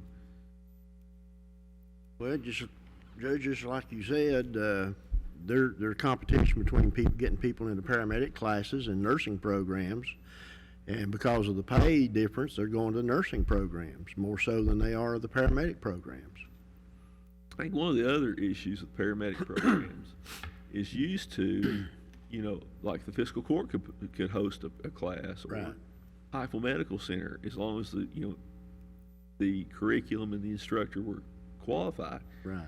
Well, they changed that to where a paramedic program has to be affiliated with a post-secondary education institution, Exactly. like a community college or a university or a college, and that's done nothing but drive the cost to get a paramedic certificate up. Well, when you look at the cost of getting a paramedic certificate through a college like that, and the same as an RN, where are you going to get your money back when you go to work? It's going to be from the RN side of the house, because paramedics don't pay that much. Are you seeing response times changed a lot? From time to time we do. It depends on staffing, and we've got another meeting with Lifeguard in November. I'll get you the date on that. It'll be here in the courtroom, and with them and the fire departments that are interested. So we'll know more then. I know they're trying to get more people in, and One of the things that I've learned is if you saw the volume of calls that come to 911. Yes. I mean, it's astronomical. Overdose, falls, breathing problems, accidents. I mean, there are so many calls that, you know what the average number of calls to 911 Pike County is? Not right off the top of my head, I don't, but I'll get that for you. It's a lot. It's a lot. It's a lot. And, Yeah. response times are bad because if they don't have an ambulance in the Kemper or Phelps area, for instance, that's the areas we see the longest response times. You have to send an ambulance from the Island Creek Station to Phelps or Freeburn or Majestic. I mean, you're talking 45 minutes just to get a unit there, maybe longer. That's right. And your golden hour is over before the patient's even triaged and headed back toward the hospital. I know there's been some mornings we listen to them, page them out, and watch the calls on active 911 go through. Some mornings they'll run out of ambulances in an hour. They'll have them all out on the road on emergency calls. And then you have patient transfers, patients going to dialysis or medical appointments or whatever. And it's a huge, Magoffin County is in the process of trying to start its own ambulance service. The proposal is that they would operate it but contract it out. It would be a county service. They're going to have the same problem whether it's a Magoffin County or ambulance or Pike County ambulance or Floyd County, just the manpower issue. But Judge Wireman's a great person. He's a smart guy. He's doing what he has to do to try to address the situation. And if it works, then, maybe it's something we can look at. But I don't know where the manpower's coming from. The manpower is shared between services because there's not enough people to go around. There's people that work for this service on these days and this service on another day. I mean, they're working different services now. And at one time, Judge Hickman, who also has a background in emergency medical services, approached the county about trying to start a county ambulance service. And at one time, when the county had the money, it probably should have tried it, at least in the areas that were unserved. Exactly. And, but, obviously, it's worked well for the city of Pikeville. It's their services, they have a great service. Yes. And Chief Bentley and the city has done a tremendous job with what they do with their ambulance service. There's just a huge difference between the geographical areas. They're running 4 ambulances in the city, which is about 13 or 14 square miles, and they're keeping them busy in the city. And we've got 800 square miles. Yes, and they, from time to time, they do run backup for lifeguard. You're talking 870 plus square miles out. When you take out the city of Pikeville, you're still at 870 roughly, 873 or something like that. A lot of territory out there. And it's just a massive territory to try to cover. And there's some places that there's no easy way to get there. And we did have a meeting, so the public will understand, with our first responders and our, the helicopter air methods and some of the other units were there to try to establish protocols and get an idea about when should you activate an air evac. What's the process should be? I mean, because if you're there, you're at a patient, you're triaged, and then you decide to dispatch a helicopter. In a lot of cases, and Doug and I have talked about this in one particular case, you can be at the hospital instead of waiting to get a helicopter to you. Exactly. I mean, at some point, load them up and go. If the helicopter's not there when the patient, for instance, in an accident is extracted, if they're not ready to load them up and go, don't wait on the helicopter. In most cases, you would agree with that. And if you're within 20 minutes of the hospital, load them and go, because it's going to take you that long to get a helicopter. So, it's a problem, Commissioner Tackett. We're working on it. Like I said, we've been working with Big Sandy. We're optimistic that we're going to get a grant approved from a local business through their foundation to help start this EMT program. But even when you start turning them out, you're going to have the pressure, hospitals. Yeah, What's the pay, Dick? $12, $13 an hour for an EMT? yeah, 12 to 13 for an EMT. So $13 for an EMT, and this is the same kind of problem the fiscal court's having. Yeah, If you get to the point where your salaries are not competitive with the private sector, or with a competitor, or with another industry, yeah, it's just the same thing as, most people are gonna leave. If they can get a job in the mines making twice what they're making, they're gonna take that job. that's right. If you've got somebody can get a job in a retail environment rather than doing heavy manual labor and make more money, that's what they're gonna do. Yeah, And being an EMT is dangerous. It's physically It's- demanding. It's mentally Yeah. stressful.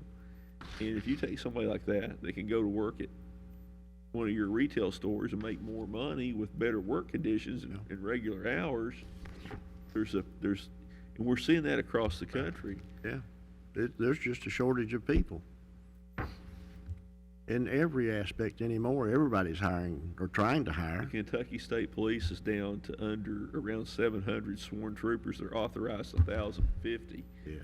So they're down, their manpower's down almost a third. So, Like I said, the lady contacted me, and I told her I'd bring it to their attention, let everybody in the county feel what's going on there, and you'll have her call Doug. Yeah, The best thing to have her do is call Doug. If Doug thinks there's an issue, I can pull the records on that day of the call to see what was available and what's not, and find out what was going on. and if there's an issue that needs to be addressed, Doug can direct them to the Kentucky Board of Emergency Medical Services, K-beams. Yes, So that would be the place to just start. get her to call me. Thank you. You're welcome. Fabian? I know we talked there this week, or yesterday, the break off up Long Fork on the road. Did you ever get a hold of anybody from the state again on that? And it's getting about where you can't even get a car through there now. It's probably a lane and a couple feet. And then the bridge over at, going to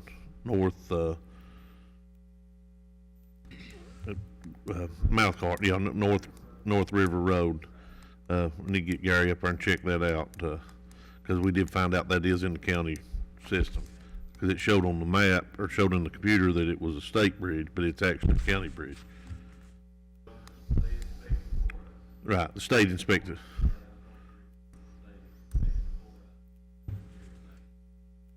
Okay, all right. Well, other than that, Judge.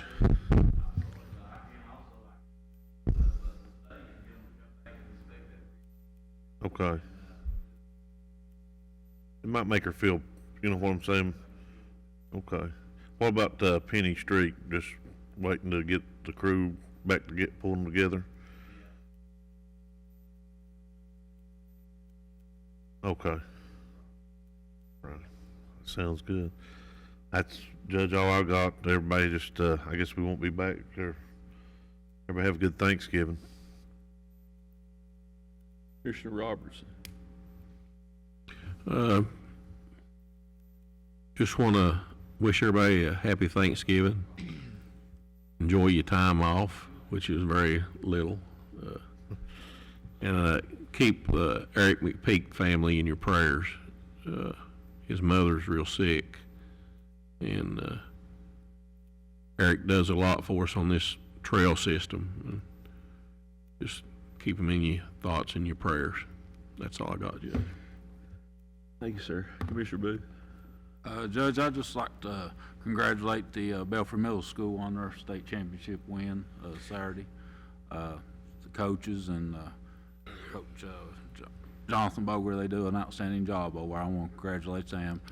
And just wish everybody a good Thanksgiving, holiday weekend. And like Commissioner Roberts said, just remember the McPeak family in the coming days. And just remember the Dameron family also coming days. That's all I have, Judge. Thank you, sir. Judge Hickman, all right. I don't have anything else to add other than I'd like to reiterate the comments regarding the McPeak family. My sister's been married in that family for many years, 23 years to be exact. And Eric McPeak has put a lot of time into the trail system, a lot of his own, money and effort. Has really been a driving force, and I know we have a trail committee meeting tomorrow, and he's been at every meeting as far as I know, and I would just suggest. We're going to cancel that meeting tomorrow, Sharon. Just put out of it respect out for that Eric's we family canceled and it. stuff, so. Yeah.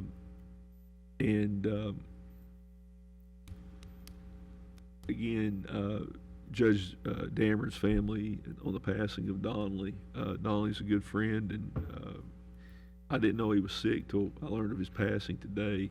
So a lot of good folks out there in the county who've been sick, some still battling COVID. So just remember all the folks out there in your prayers that are still fighting that battle. I really don't have anything else to add. I'd like to ask Mr. Nee Jackson if he would come up and say the benediction. While he's making his way up, is there any other business to come before the fiscal court? All right. Mr. Jackson, sir.